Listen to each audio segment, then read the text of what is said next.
a bad sign that this is the beginning of week 8 of the 16th-week semester, and already are in every mind like, Oh man, that sounds. But that's why we have a spring break. So, Yes. The breaks are good. even if it's not as much of a break as we would like, but yeah. I don't know how we did the no break semesters now that we're having breaks. I'm like, oh, Yeah. that was crazy. Yeah, because then, okay, so it makes it shorter, but not really. It just feels horrible.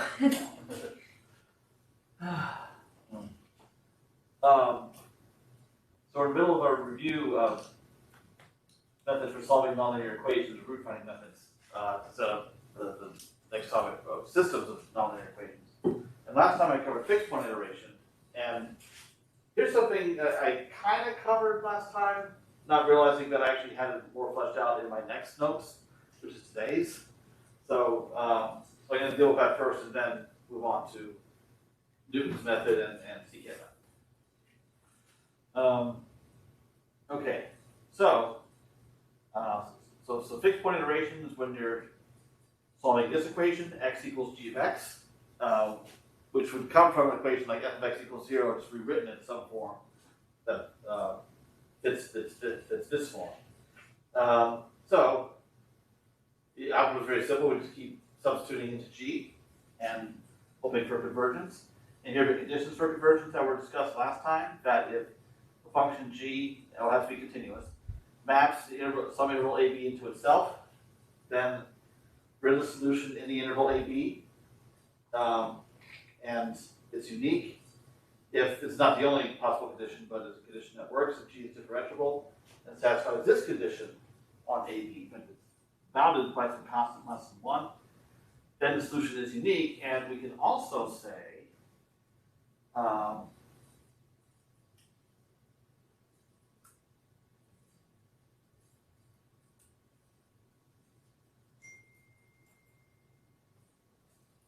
point iteration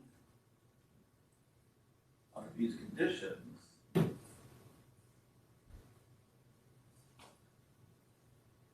is guaranteed to converge.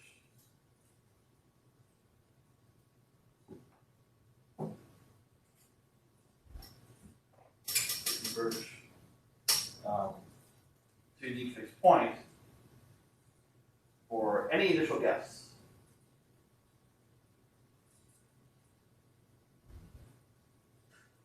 That's in that interval AB. Alrighty. Now,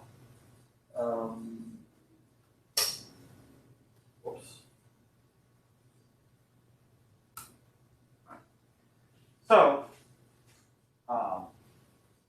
I mentioned a little bit last time relaxation, where you try to solve f(x) using this specific g, x minus lambda f of x, where lambda has to be some non-zero constant, just to ensure that x is the solution of this equation, if and only if it is the solution of this equation.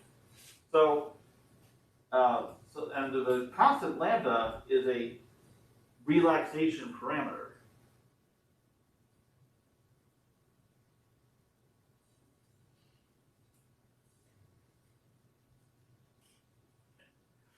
And the way to do that is to make g prime as small as possible near a solution. So I'm going to make an assumption that this root of f that we're looking for is a simple root, meaning its derivative is non-zero. So without loss of generality, we'll just assume that it's positive. We'll also assume that f prime is continuous. And that guarantees us that there's some interval surrounding the root where f prime, typo there, where f prime is positive. Okay. So here we have a closed interval, which is also a compact set. A continuous function on a compact set is guaranteed to have a minimum maximum. So we know under these conditions, these assumptions, that f prime is between little m and capital M. And also that these are positive, because we're assuming, because the interval is such that f prime is positive on the entire interval. So with that in mind, how big what are the possible upper and lower bounds for G prime, which is just 1 minus lambda F prime? Well, that would be V's. So we'd like to choose lambda so that these values are contained within some interval, like minus L to L, where L is less than 1. So that's what we can do. We can set this value, where lambda is unknown, equal to capital L, and then the lower bound equal to minus L. So G prime is between minus L and L. So then we have this. And we can use this to find a value of lambda that works. And then from there, we can figure out what L is also. And the details of that I've left to this problem. Now, looking at these notes from last time that I taught this class 2 years ago, I was like, oh my God, I've once again worked out a homework problem in class. So this time, I had the foresight to delete it. Sorry, not sorry. All right. But I got the ball rolling for you.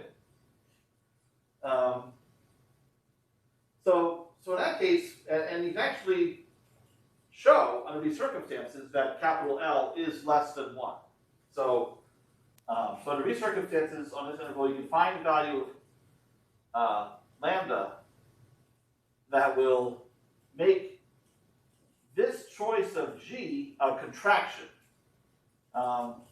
which is the case that it satisfies this assumption with capital L less than 1.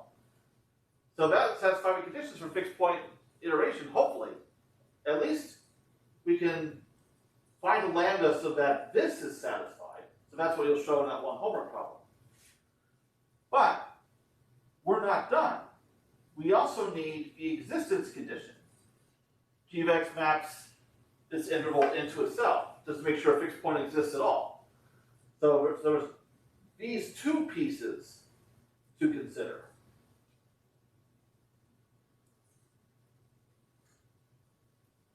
All right, so the idea is, given x in this interval, you want to show that g of x is also in this interval. Also deferred to a homework problem. So that's something that can be shown. So for this assignment, I have posted a hints document in Canvas. So you can look there on how to get going on this part too. So then all the conditions are satisfied for a fixed point theorem that function g of x maps this interval into itself, that g prime is bounded by some constant that's less than 1.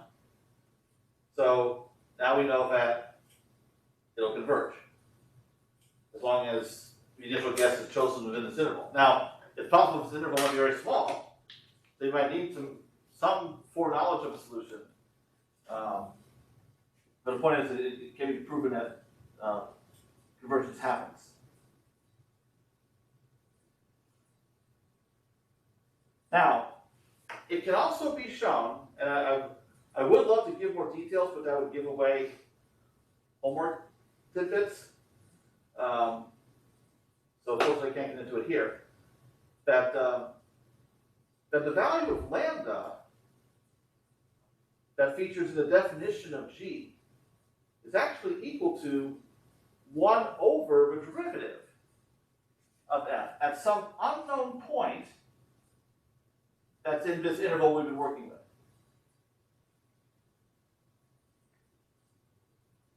Now, this is an interval containing a root.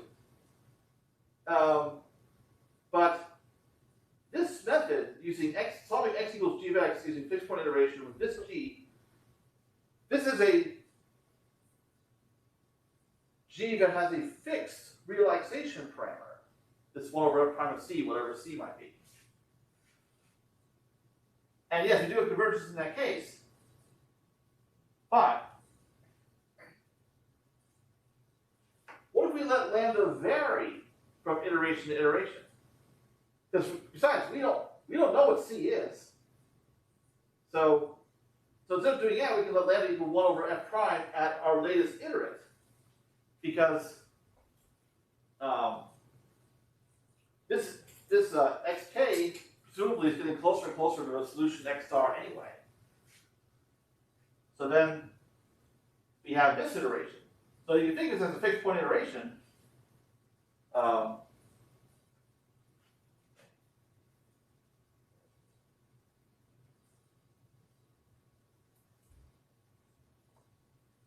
And what happens is this Lipschitz constant L is effectively going to 0. So the convergence is getting faster and faster.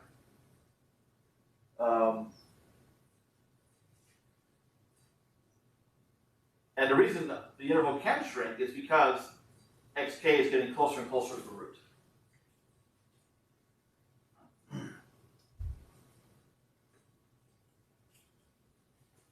And when we use fixed point iteration of a varying relaxation parameter, then we get this. This is a way of deriving Newton's method.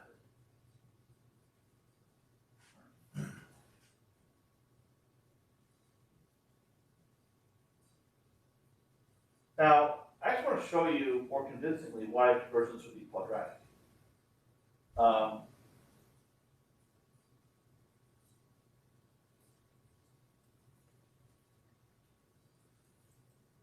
Fixed point iteration using this g of x equals to x minus f of x over f prime of x.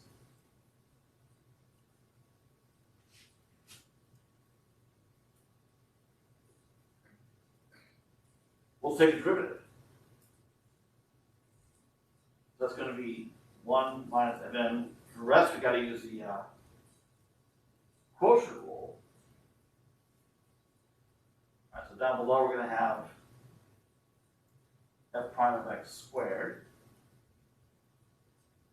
And then on top, we're going to have f prime times f prime, so f prime squared, minus f double prime. So this actually simplifies to f double prime over f prime squared.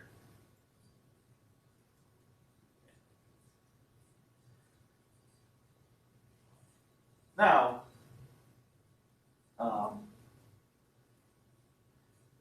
if I plug in x equal x star, well, because of this factor right here, it's going to be 0. So g prime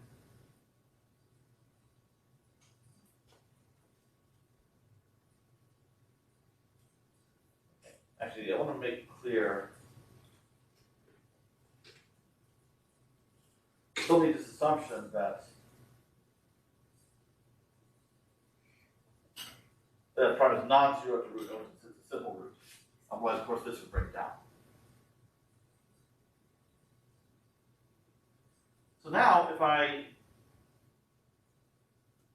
look at the error after k plus 1 iterations, well, xk plus 1 is g of xk. And x star is g of x star, because it's a fixed point. So now, if I perform Taylor expansion of this around x star, then I'll have g of x star, which will cancel with this. The next term would be g prime of x star, xk minus x star, plus, let's go out one term more, 1/2 g double prime at some unknown point, called c, xk minus x star squared. Now this is true in general for fixed point, but this time this part is 0.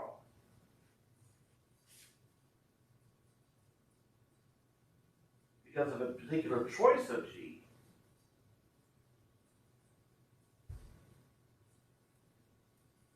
So this is the only term that's left.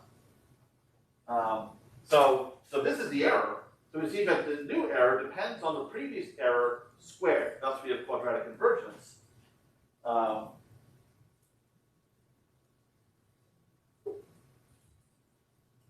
And the asymptotic error constant, often referred to as C, is this factor here. So it's 1/2 G double prime at the root.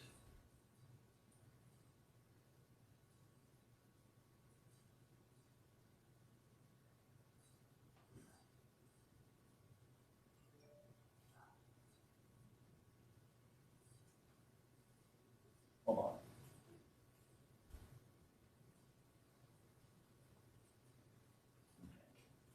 All right. Questions about what happened here?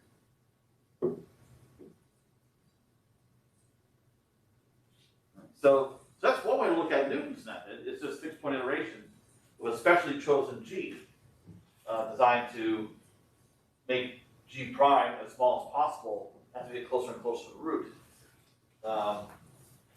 Therefore, and the thing is, that capital L, that Lipschitz constant, that's the asymptotic error constant when fixed point converges linearly. If that asymptotic error constant is going to 0, that ensures at least superlinear convergence. But by looking at this, we can see it's better than superlinear, it's actually quadratic.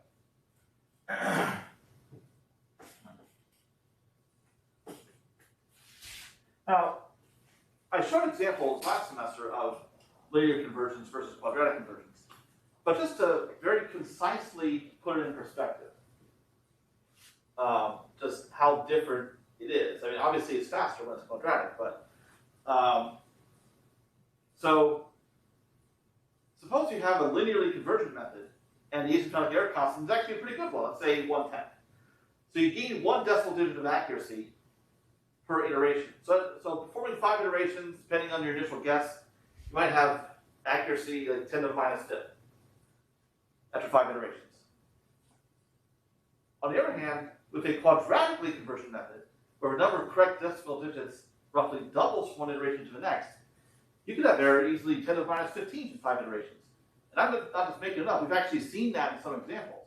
So it's an enormous difference.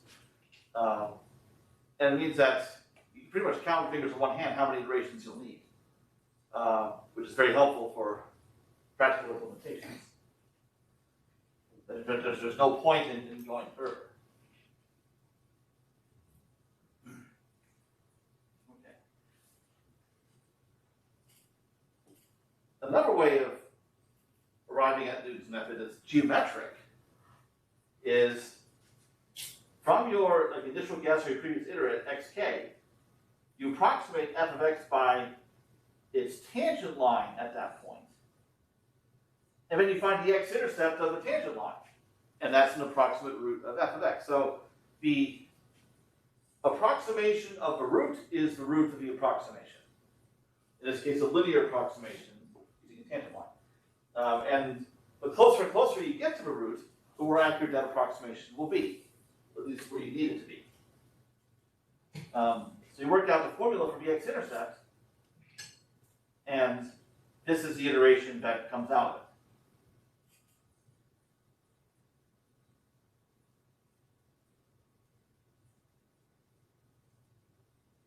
Now, what I done last semester was an error analysis of Newton's method in a case where it's a simple root. F prime of f root is non-zero. And we see, like before, the error to k plus 1 iterations is equal to the previous error to k iterations squared, and this is your asymptotic error constant.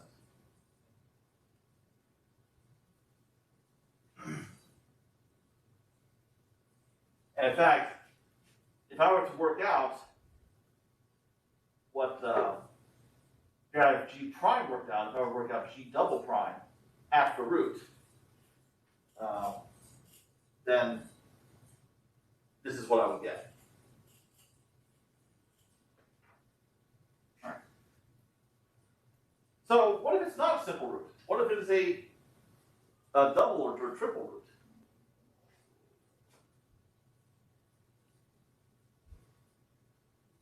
So let's take a look at that.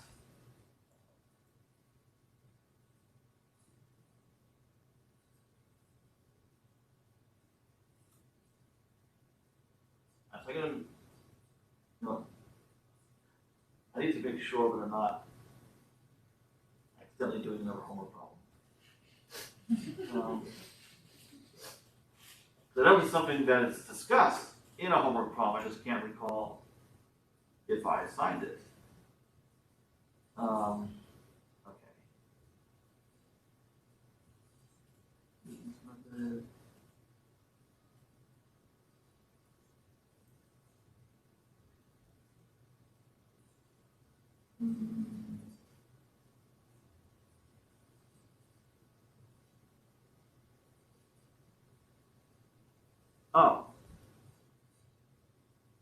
Oh, this is even better.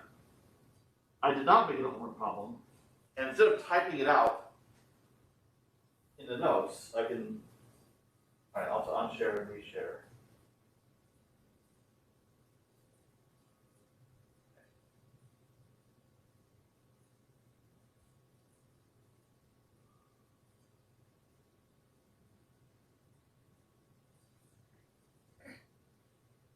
Okay.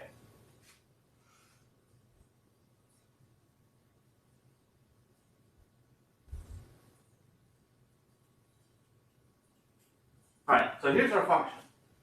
X minus 1 quantity squared e to the x. So as you can see from factorization, it's a double root. So whenever a function has a root of multiplicity m, it basically has a factor x minus a root raised to the m power. And that's what we have in this case. So if I were to take the derivative of this, I would need a product rule, but each determinant from a product rule is going to have x minus 1, at least one factor of it. So f prime at the root is 0.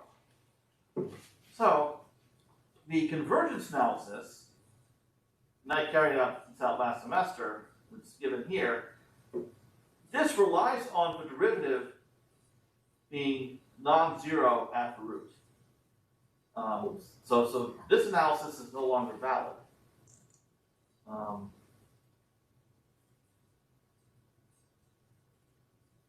So here's what happens. So I'm working with the error analysis for this specific function. So ek plus 1 is the error after k plus 1 iteration. So here's its definition, xk plus 1 minus a root. So then I go ahead and replace this with the Newton's method formula. So that's this shaded part here. And then I fill in the specific function that we have. So function up above, derivative down below. And the exponentials all cancel out, so that's convenient. Also, xk minus 1, that's the error after k iterations. So I can substitute that throughout.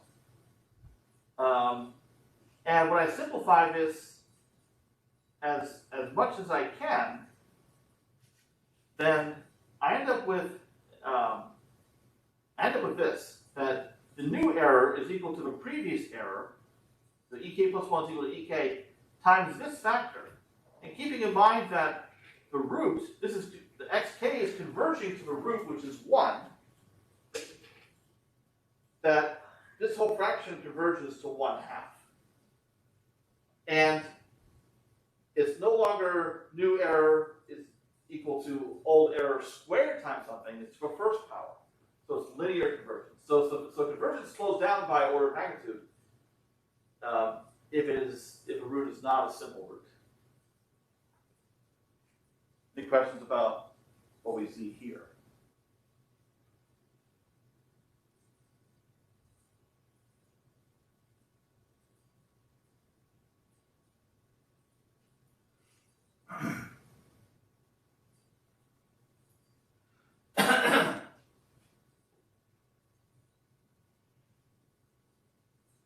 Did anyone tell me what other method That's a situation where the error is cut roughly in half from one iteration to the next.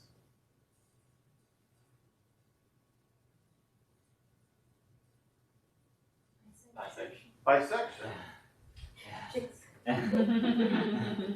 What? Oh, we both said it at the same time, Oh, so okay. she said jinx. Yeah. Oh. Can you use bisection on this function?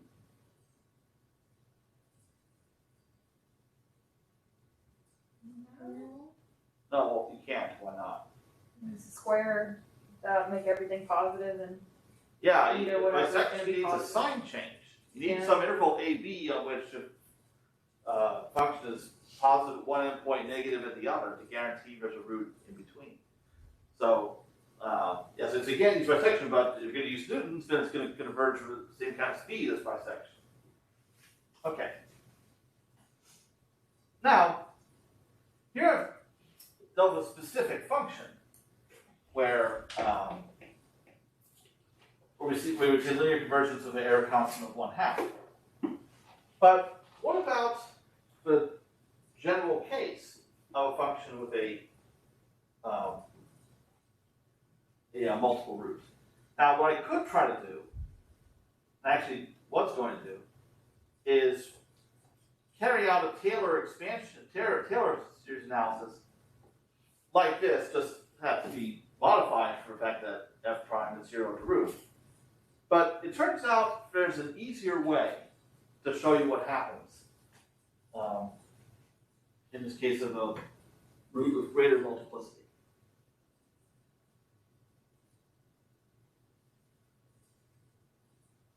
All right, so I'll work this out here.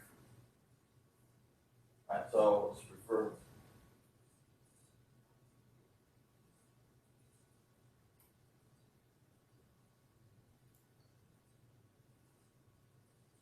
All right, so this was example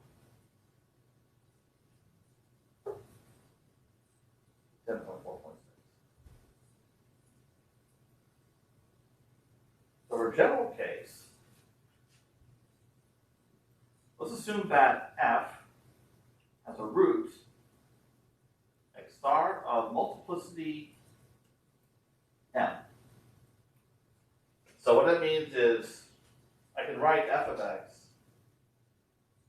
in this form, x minus x star raised to the m power times some function g of x, where g at x star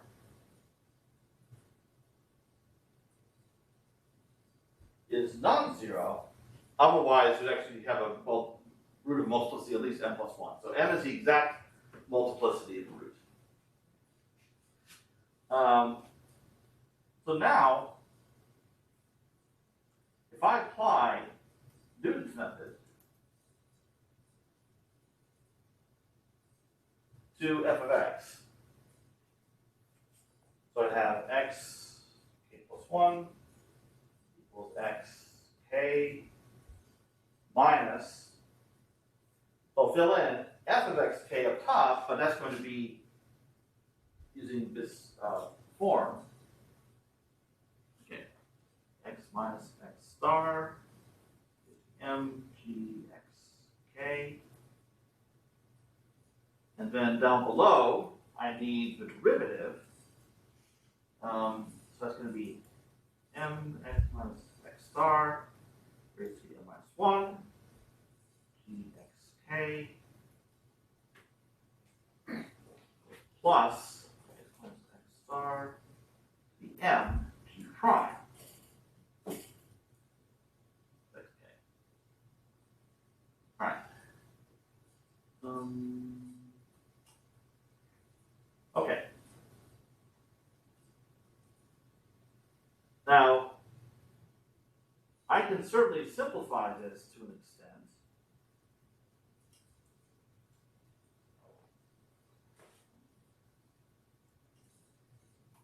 Because every term here has x minus x star raised to at least the m minus 1 power. I'll just complete this. assuming the m is greater than 1. Alright, so I can factor out x minus x star to be m minus 1 power above and below. So I'll simplify this fraction as much as I can.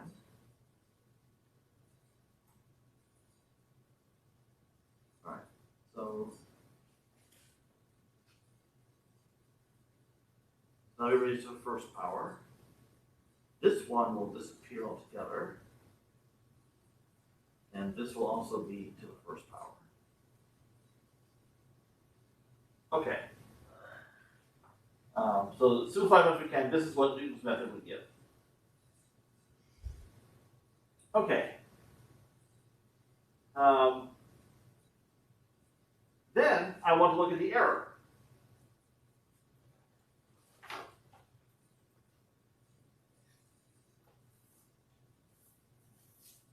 All right, so x k equals 1 minus x star equals all of this minus x star, so I'll just throw that in here. And I'm going to put this in parentheses.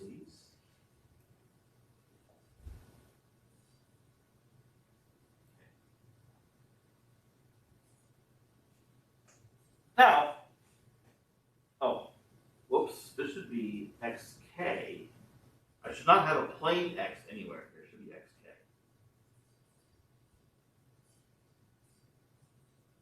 Let's fix that throughout.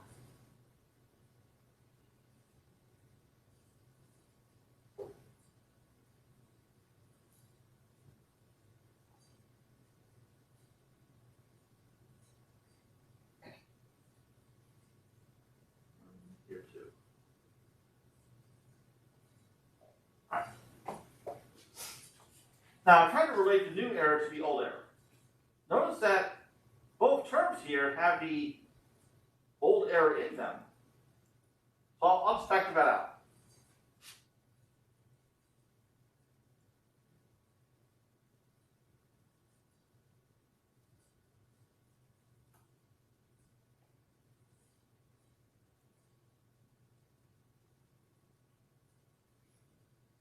So I have x minus x star.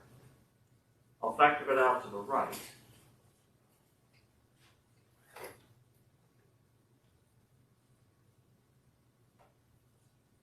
And what's left is going to be 1.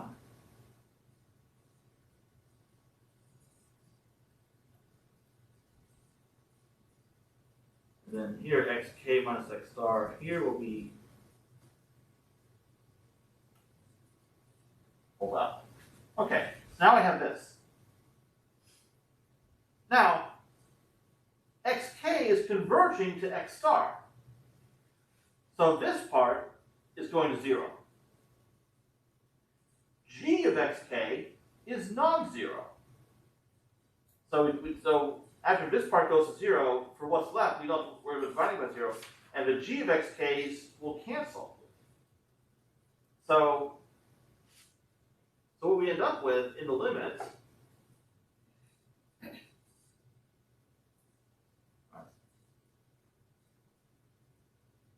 as k goes to infinity is 1 minus 1 over m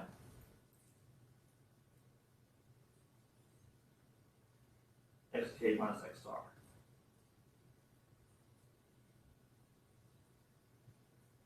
So sure enough, we have linear convergence, and this is the asymptotic error constant.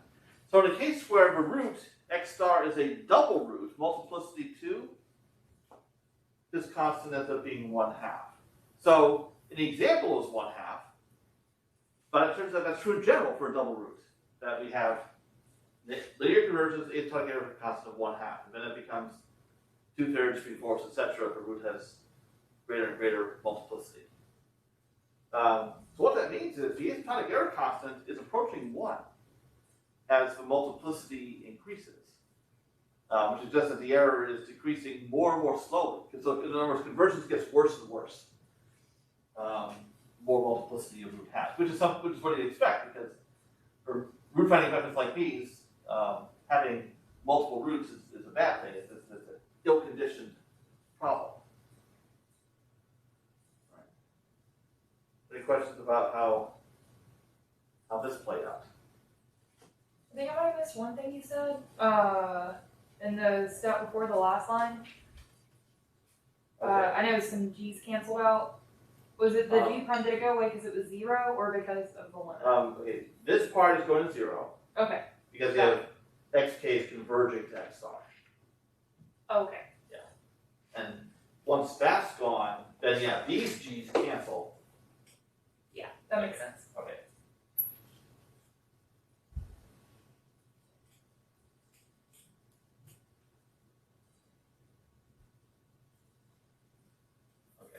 Excuse me, sir? Yeah. There's also the factor of xk minus x star on the outside. Yeah. Can similar assumption be applied to that? Because also that will be approaching 0. Well, also so is this. In other words, this relationship between the new error and the old error. So what we're doing here is, okay, the new error is the old error times something. What is this converging to? That we're trying to figure out the asymptotic error constant. That's the question we ask. Kind of like a recurrent relationship. Oh, well, yeah, it is. Yeah, and the ratio of errors is always changing, but we can see it's also converging to something. All right. So here it is, the summation of results. Okay.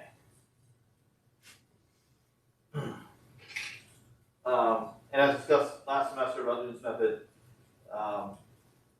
you need a good initial guess. If a function is especially well behaved, like for instance, always concave up or always concave down, then Newton's method works really well, no matter how far away the initial guess is from a root. But in general,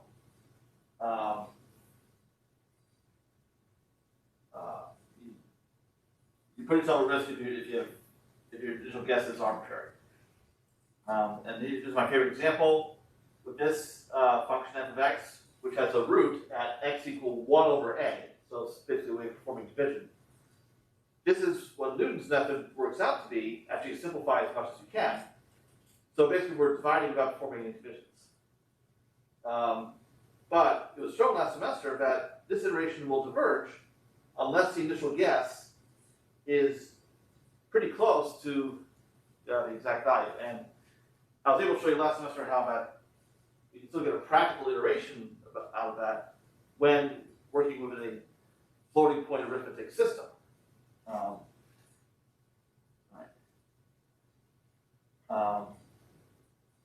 So what will happen in this case is by choosing initial guess outside of this interval, the iterates diverge off to minus infinity pretty quickly. Okay. Now, another drawback of Newton's method, you have to evaluate f and f prime. So each iteration is relatively expensive.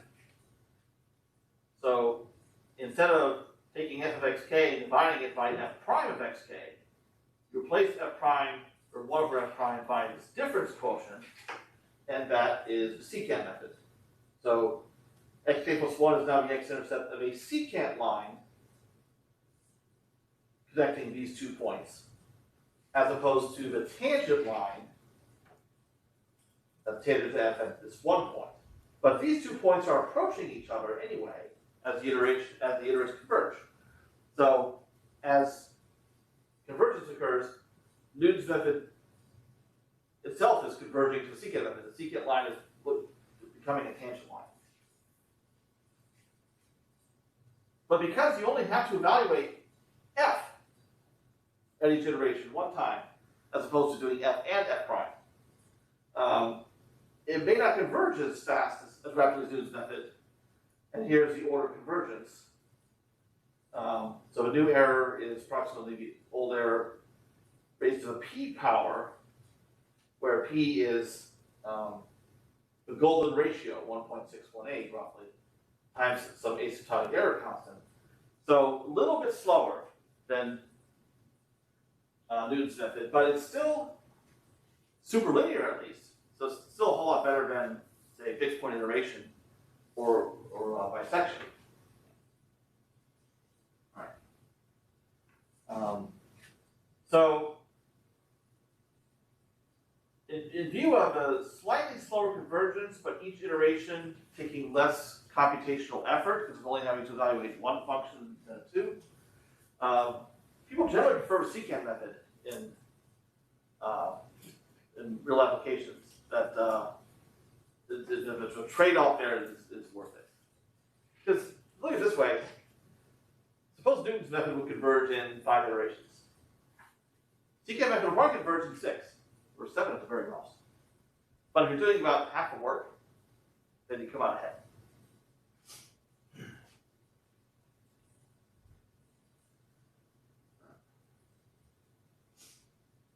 So everything that I've been talking about is for finding a root of a function of one variable, y equals f of x.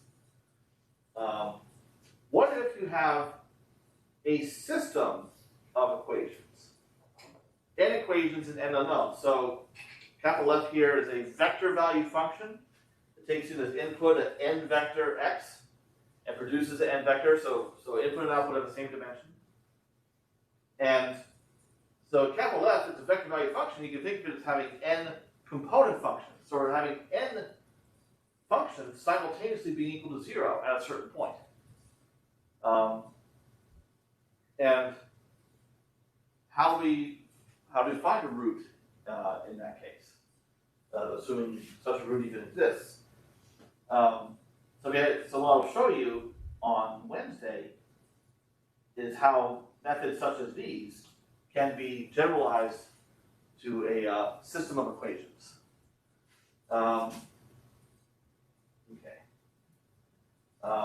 Now, fixed point iteration is such a simple algorithm. It's a successive substitution. And you can do that just as easily with a function of one variable as a function of any number of variables. The real effort in generalizing has to do with convergence analysis. Like for single variable land, we can say, okay, the derivative is less than, bounded by some constant less than 1, no convergence. So what does that mean with a function of several variables? And we're talking about a Jacobian matrix of a function G. Same here with Newton's method. Newton's method requires a derivative. So instead of a derivative, you have a Jacobian matrix of partial derivatives. And in the case of the secant method, we would try to approximate that Jacobian rather than compute it exactly. Because so what's going to happen is we have considerable expense we can incur, because instead of dividing by a derivative, you are multiplying by the inverse of a Jacobian matrix. There's what we saw in chapter 3, performing Gaussian elimination and so forth. All that is going to be needed. All right.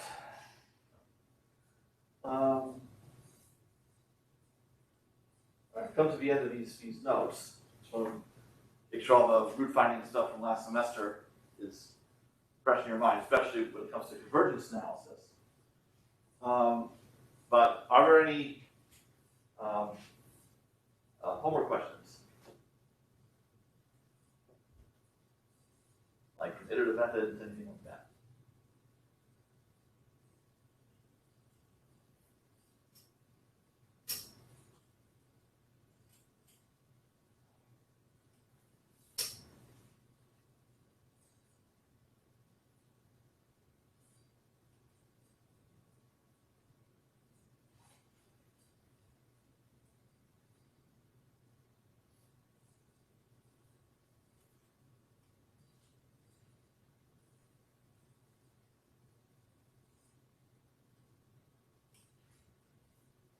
If I were to read your minds, I'd probably be finding it all you're thinking, please, no one else has a question.